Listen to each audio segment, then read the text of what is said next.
What will never be the same again once the pandemic is over? A massive amount of people now know they can work from home. I knew I could before, but my overlords wouldn't allow it. And just how fast mine took it away as soon as it was convenient for them. Edit. I should also mention that I have seen my manager once since the pandemic started and a grand total of 3 times since he was hired. I haven't seen the head of the department in almost 2 years. I'm on the night shift at a hospital. I've only seen one patient in the office since the pandemic really started. My existence in this office is pointless. I could do this job anywhere. So, after reading a few of the comments and checking the number of new cases in the area, I sent my manager an email asking him what our department is going to do. I know the answer: it will be nothing. Even while the CEO sends out weekly updates telling us we should work from home if able. This department will continue to remain in the office because it is run by clowns. I never understood this. Isn't it cheaper to not pay for office buildings or commutes? Lots of bosses don't trust their employees. Others think there's some sort of team spirit fostered by seeing each other every day that's necessary. Some prefer working in an office over working from home and are willing to force everyone else to be there to keep them company. Most of them are worried you are as lazy as they are. They might be right. I know they're right, but I'm perfectly capable of looking busy at work. Doesn't change the fact that I can still get my work done, and they're just going to load the idle-looking people up with busy work anyway. Allah, if you've got time to lean, you've got time to clean. Is it a bad attitude to have?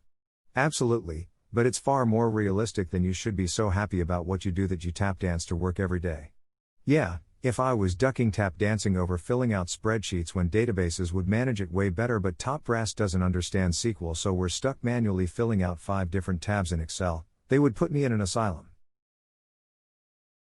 This is the result of being measured by how long you work a day instead of daily productivity. Of course, there are some jobs where you can't separate those two, but there are many that can and still achieve the same economic benefit for both the company and the employee. Office life. My company has already announced that once we are allowed to go back, we'd only be going once or twice a week.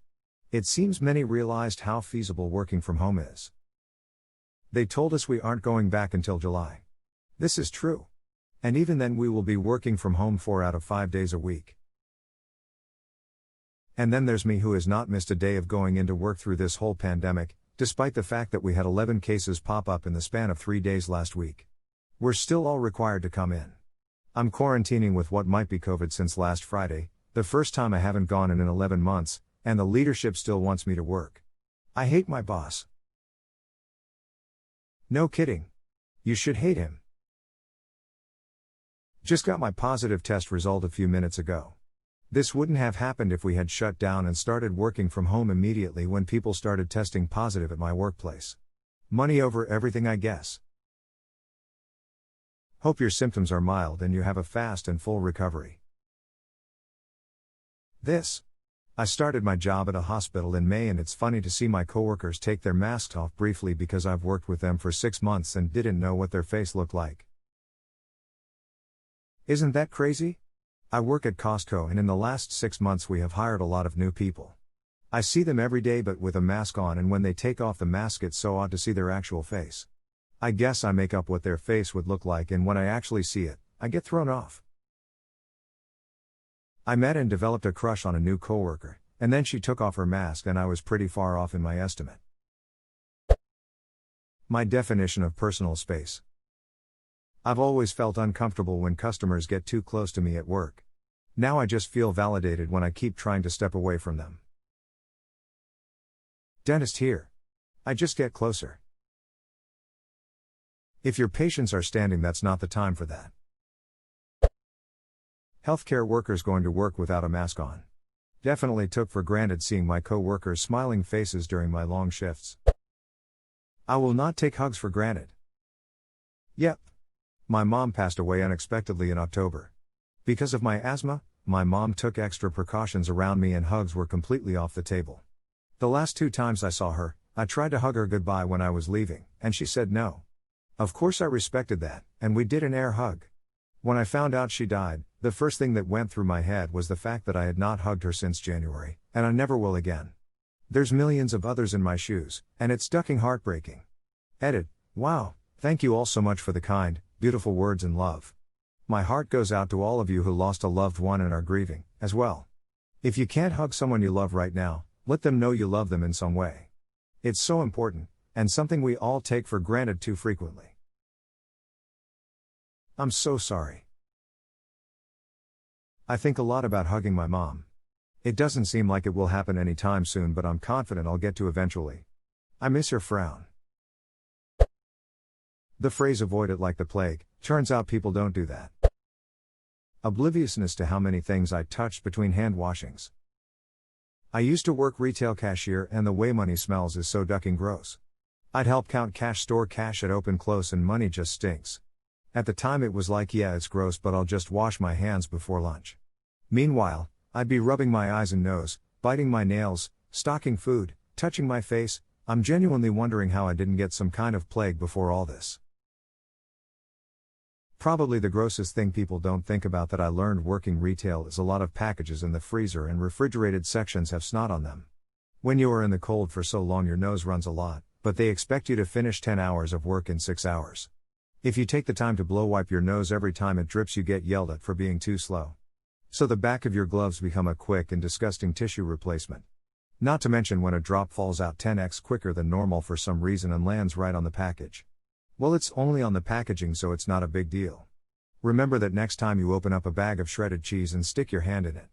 Edit: since people like that one, you might also want to pay attention to lid caps for food drinks.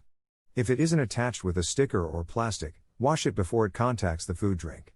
There's about a 1 in 10 chance that the cap was off in the box, and it can get hella dusty if it sits in the back for a while. Thanks, something new for the germ conscious out there, lol. Packaged cold foods cleaner than fresh produce. All-you-can-eat buffets. No joke, pandemic in UK started March 13th. I was super lucky cause my birthday was March 12th, and still is now I think about it, and I went to my local buffet and I ate to my heart's content. Chances are I was one of the last people in our town to experience the joy that is an infinite birthday cake. Edit: wow, amount of people who share a birthday with me and have seen this post seems too many. Fantastic. My birthday is March 12th too. My attitude towards my entertainment backlog. Previously I used to look at my PlayStation library or my Netflix list and think if I just had a few weeks off, I could make a serious dent. I've had more than a few weeks off and my backlog seems if anything more endless. I'll probably be in the retirement home with that little voice in the back of my head going, Peaky Blinders is meant to be good, should get on that. You could die tomorrow and never find out just how good Peaky is. It's still one of the best shows I've found thanks to Netflix. People coming into work sick to show how dedicated to work they are, or saving those days for mental health days, men ironically. No, Justin. Don't come over to my desk with your coughing and runny nose telling me how bad you're roughing it at work to get some sympathy. If you're looking for sympathy, look under the dictionary between shit and syphilis. As much as I wish otherwise, there's still a lot of people who can't afford to take sick days unless they're physically made to do so by their boss, and even then we'll fight them over it because, again, they can't afford to miss a day's wages, let alone a week or more to get over an illness. There's a difference in you're in a place you can't than I'm showing management I'm so a team player though I have options to stay at home. I respect those that can't, but those that can stay at home but don't cause they that committed they can duck off. Agreed 100%. I caught influenza and strep throat at the same time because I worked with guy who felt he had to work no matter what. That man made $200,000 a year. A week off wouldn't have hurt him at all. I was in a position where it was questionable financially to take more than 2 days. I took 5 days. Why? I felt like shit. I wasn't about to share the experience. The guy that got me sick finally went to the doctor after he coughed so much through an appointment the client complained. He had influenza and strep and walking pneumonia. Oh, but, Hess dedicated. I roll from me so hard I can see my brain.